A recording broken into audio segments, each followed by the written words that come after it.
Yes, it's an Uzi 9 millimeter.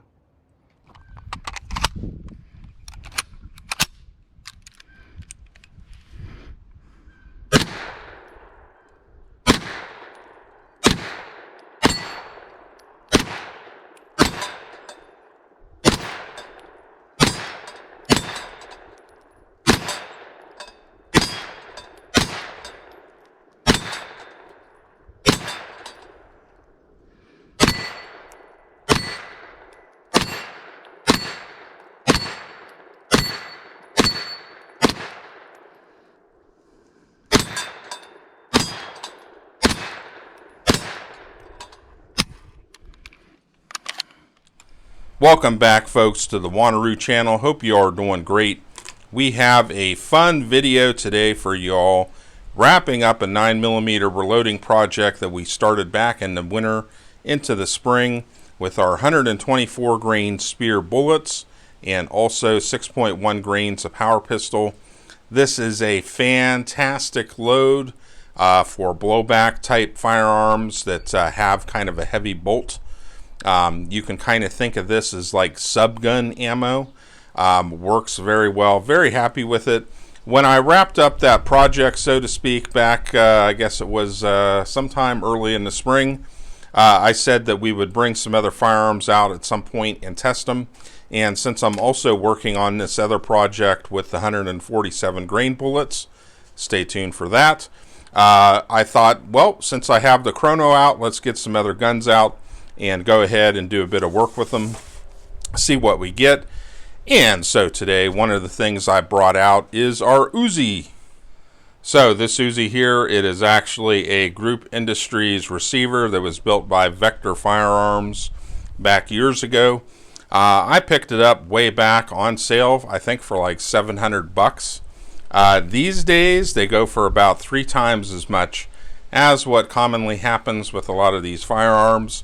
Once all the parts or parts kits disappear, the prices start to go up, and that's exactly what's going on out there in the Uzi world right now.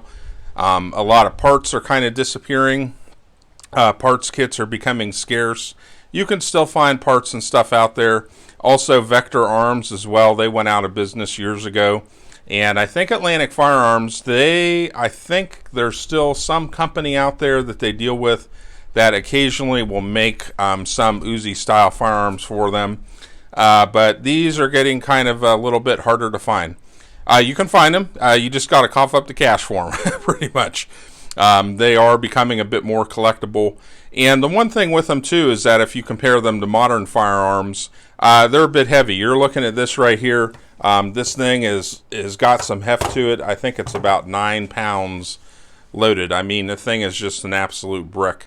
But, you know, really fun to shoot.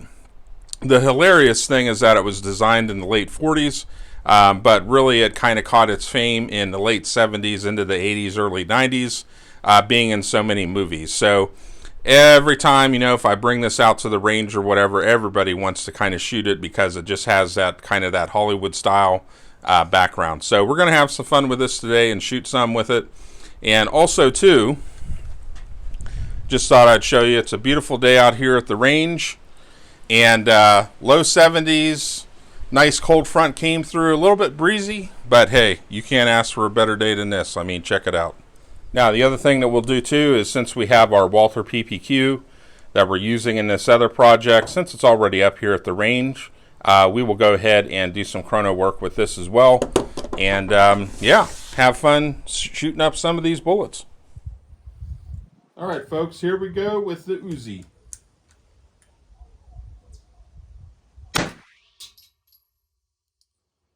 Oh, wow. 1351. 1375. 1368. 1355. 1349. 1352. 1365. 1336. 1344. Okay, Walther PPQ. 1222. 6,273. That don't sound right. 1225. 1248. 1216. 1211. 1251. 1262.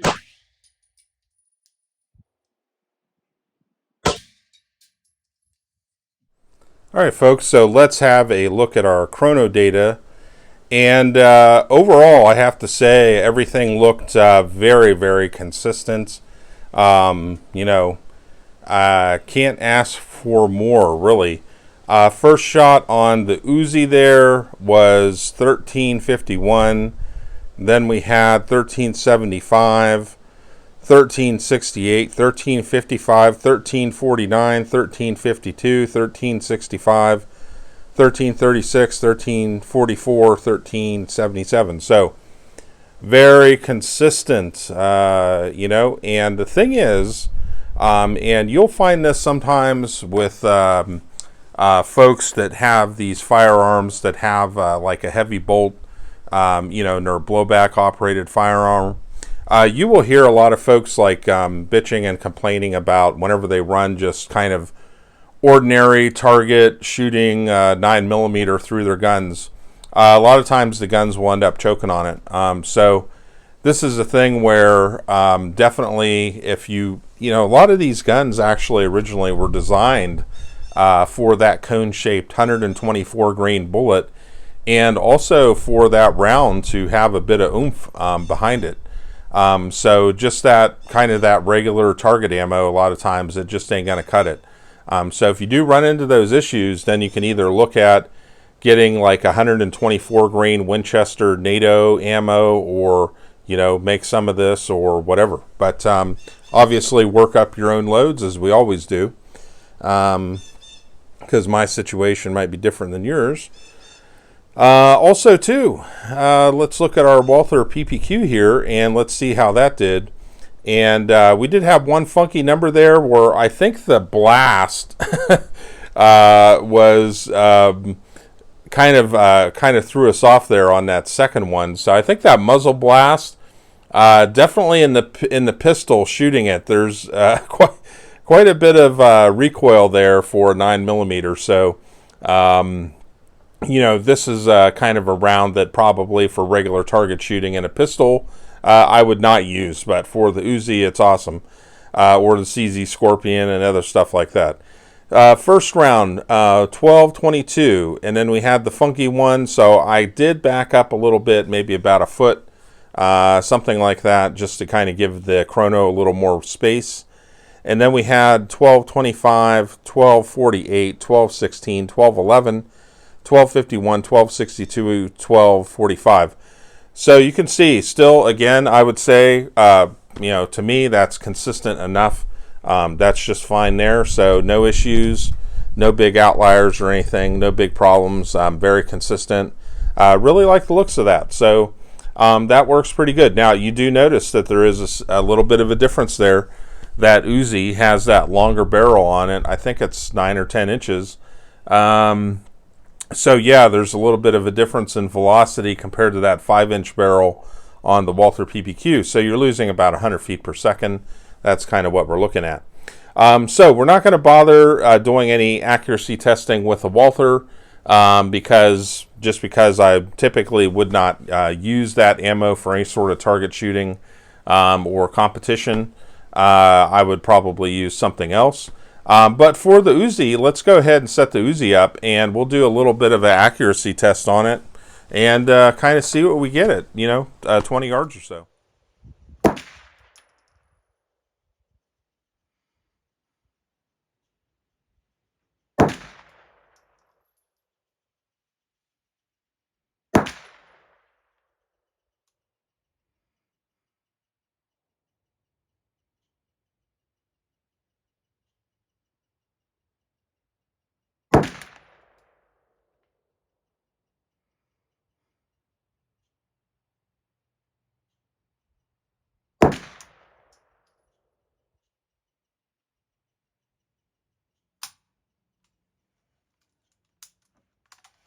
All right, so let's have a look at that accuracy with that Uzi.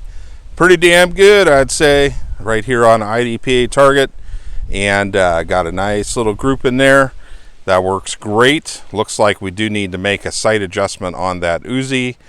Quite frankly, when I shoot it, typically we just have fun with it and we just shoot steel with it and bang, bang, bang, bang, bang. But the thing is with this firearm here, if I SBR it and go through that process and put a stock on it, it could be a nice little shooter, I think, And my local club that does USPSA, they do allow SBRs. So I don't know. That's looking pretty damn good to me. I kind of like that.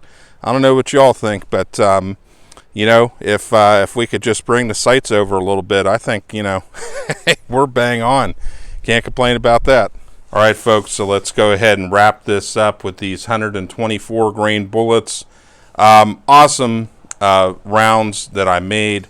Very happy with these 124 grain bullets with that power pistol. It's just a great combination. And in a lot of these different types of firearms, it really does the trick and makes them work reliably compared to some of the regular plain vanilla target stuff out there. So very happy with these. Had a lot of fun loading them. Got another couple bins for them for the stores for a while. So that'll be good. Plenty of ammo for over the summer. And we'll probably have to come back next year and reload a couple more bins of it. But, yep, hope you enjoyed the video. Had a lot of fun. Hey, and look, we got the Uzi out. So you can't complain about that. I mean, it's always good to get that Uzi out and shoot it a little bit and have a bit of fun with it, and that we did. So stay tuned, folks. We have so many exciting projects coming up on the channel. I can't even begin to tell you all the different stuff I'm working on. It's huge. Stay tuned, like, share, subscribe, and hope you enjoyed the video. Check out any Amazon links below and support the channel, and we'll see you all next time.